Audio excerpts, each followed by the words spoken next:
کچھ کہا جا سکتا ہے، بلکہ پورے سلسلے نبوت و مرسلین الہیہ کا مقصد صرف یہ تھا کہ سارے لوگوں کو آدم سے لے کر کے آخری ذات جو پیدا ہونے والی ہو، اس کو اگر کسی نقطۂ مرکزی پر سمیٹ کے جمع کر دیا جائے تو اس کا نام ہے ولایت علی۔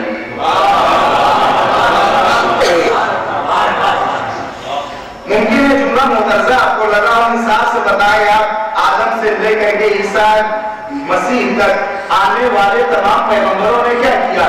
دین کو پہنچایا، دین کے پیغام کو پہنچایا، اللہ کے فرامین کو پہنچایا، اس کے فرمودات کو پہنچایا، اس کے فرمائشات کو پہنچایا۔ یہ تو آپ کہتے ہیں، دنیا کہتی ہے، لیکن جملہ عرض کر رہا ہوں، یہ آئے ہی صرف یہ تھے کہ سارے کے سارے وہ مقدمہ بنا جائیں آخری آنے والے کے لیے۔ یہ صرف آئے ہی اسی لیے تھے کہ آئے ہر انداز میں آتا جائے اور اپنے حساب سے بیان کرتا جائے، آخری کوئی آئے جو یہ کہنے کہ یہ سب صحیح تھے، یہ جو کر کے گئے ہیں میں اس کی تصدیق کرتا ہوں۔ اور جب آنے والا آئے گزشتہ تمام نبیوں کی زحمتوں کی تصدیق و تائید کرے، ان کی ذمہ داری یہ تھی کہ اس پر ایمان لائیں۔ اس کی ذمہ داری یہ ہے کہ ان کی زحمات کی تائید کرے، اور جب اس نے اتنی زحمتیں اٹھائی ہیں، اتنی مشکلات کو برداشت کیا ہے، تو ایک بار وہ جو راستوں میں پلکوں کے بجائے کانٹے بچھا دیا کرتے تھے، گلوں سے استقبال کے بجائے پتھر مارا کرتے تھے، امین کے بجائے جھوٹا کہنے لگے تھے، صاحب اعجاز کے بجائے جادوگر کہنے لگے تھے، انہوں نے یوں سوچا کہ نہیں بڑی زحمت کی ہے، بڑی زحمت کی ہے، بڑی زحمت کی ہے ہم کو کچھ دینے کے لیے۔ سارے لوگ جمع زمان بس متوجہ رہے، آپ سارے لوگ جمع ہوئے، بڑی زحمت کی آپ نے، بڑی مشکلات کو برداشت کیا آپ نے، جنگوں میں آپ کے سوروں کے مرحلے کو آپ نے طے کیا، کہ سارے مسائل کے جی ہمارا بڑا ٹوٹتا ہے، دل میں ہمارے بڑی کثرت ہو گئی ہے، کیا کہنا چاہتے ہو پیغمبر؟ ہم چاہتے یہ ہیں کہ اتنے سال جو آپ نے زحمات برداشت کیے، میں پوری تقریر کا نچوڑ اور نتیجہ آپ کے ہاتھوں میں دینا چاہتا ہوں کہ ہاتھی کی ضرورت کیوں، ہم کرنا کیا چاہتا تھا ہاتھی آئے تو ہم کرنا کیا چاہتے ہیں؟ چاہتے یہ ہے کہ آپ کو ان زحمتوں کا کچھ نذرانہ پیش کرتے ہیں۔ جو وحی کے بغیر بولتا نہ تھا وہ ایک بار پھر خاموش رہا۔ آیت آئی کہ ان سے کہہ دیجئے کہ اگر یہ اجر رسالت دینا نہیں چاہتے ہیں تو اقربا سے معدت کریں، محبت معدت۔ تمام نبیوں کی خدمات کا نچوڑ ہے کہ پیغمبر کی آمد کے لیے بذات خدمت بچھا دے۔ پیغمبر کی ذمہ داری یہ ہے کہ گزشتہ نبیوں کی تائید و تصدیق کرے، اور اب جب اس زحمات کا، اس نبی کی خدمات کوئی صلاح کیا جائے تو اس کا اجر ہے معدت اہل بیت۔ تو یہ کہیے تمام نبیوں کی خدمت کو اگر سمیٹ کے ایک جملے میں کہا جائے تو ہے محبت علی اور اولاد علی۔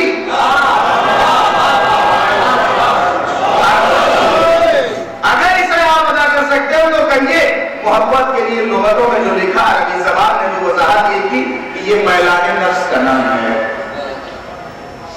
میلان نفس، جدھر ذہن نہیں، دل نہیں، روح مائل ہو جائے، اس سے جسے اظہار محبت کیا جائے وہ ہے مودت۔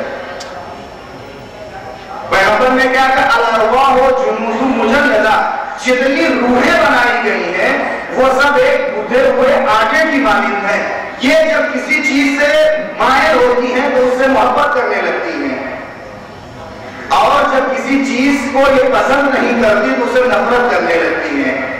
پیغمبر اسلوب حکیم نہیں، وہ حکیم کامل تھا، وہ اس نے خوب بتایا روحیں تو آپس میں ملی ہوتی ہیں، جب روح کسی سے مائل ہو جاتی ہے، مجھے سکوت کا پورا اعتراف ہے، کچھ لمحات آپ مجھے دیں، ایک میسج پہ کنیکٹ کرنا چاہتا ہوں، جب وہ روحیں کسی کے طرف مائل ہو جاتی ہیں تو اس سے محبت کرنے لگتی ہیں، روح کو جب کوئی چیز بھاتی نہیں ہے تو نفرت کرنے لگتی ہے۔ پیغمبر نے جسم کی بات نہیں کی ہے، دل و دماغ کی بات نہیں کی ہے، روح کی بات کی ہے۔ بچہ شکم مادر میں آتا ہے، قرآن کی تائید کے تحت کتنے مراحل طے کرتا ہے۔ ایک مرحلہ وہ آتا ہے کہ ہڈی اور گوشت کے بعد چند مہینے بیت جانے کے بعد روح آتی ہے، چند مہینے بیت جانے کے بعد روح آتی ہے۔ اب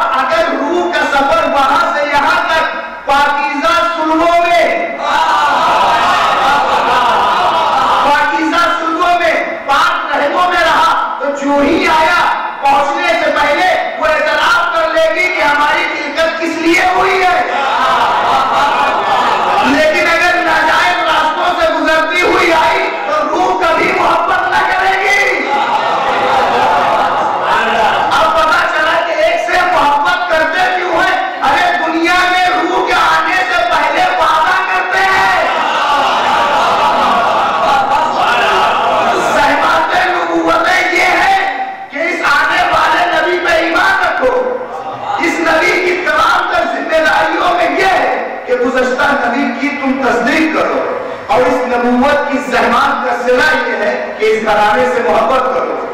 تو جب محبت اور ایسے نہیں ہوتی روحیں بڑھ جاتی ہیں. روح اس بات کا اعتراف کر لے اب دنیا ہم سے یہ نہ کہے کہ اسے کیوں چاہتے ہو,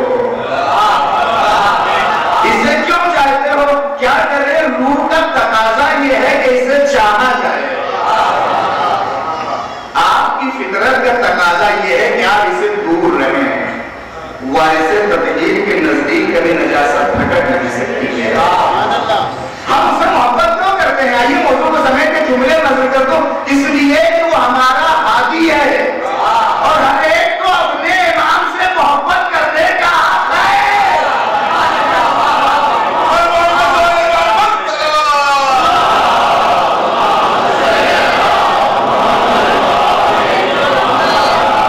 وہ ہمارا امام اور ہادی ہے اور ہر ایک کو اپنے ہادی سے محبت کرنے کا حق ہے. ہم نے تو کبھی نہ ٹوکا کہ اسے کیوں چاہتے ہو, تو آپ کو کیوں تکلیف ہے, انہیں کیوں مانتے ہیں. ہر ایک اپنے امام کا اتباع کرتا ہے. آپ کا ہادی جیسا ہو, اور محبتوں نے تو وہ بل کھلائے ہیں, وہ تاریخ رقم کر کے چلے گئے ہیں کہ دنیا رہے یا نہ رہے یہ داستان رہے گی. دنیا کے قیام تک جو رہ جائے وہ مادیت ہے. دنیا کے ختم ہونے کے بعد وہاں بھی جو تذکرہ رہے وہ معنویت ہے.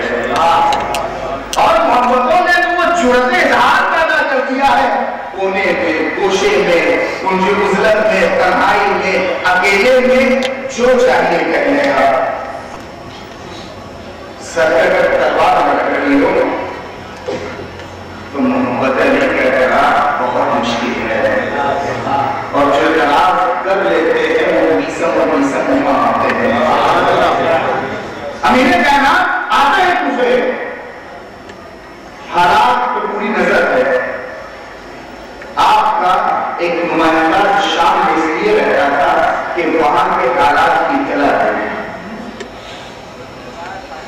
اور امام حسن مجتبیٰ علیہ السلام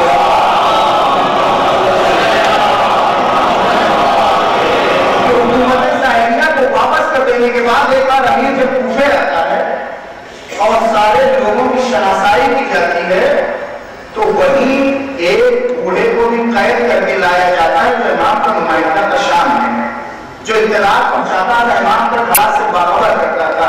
اسے ہتھکڑیوں میں, بیڑیوں میں جگڑ کر کے لایا میرے شام کے سامنے. اپنی محبتوں اور غرور کرنے والے سلام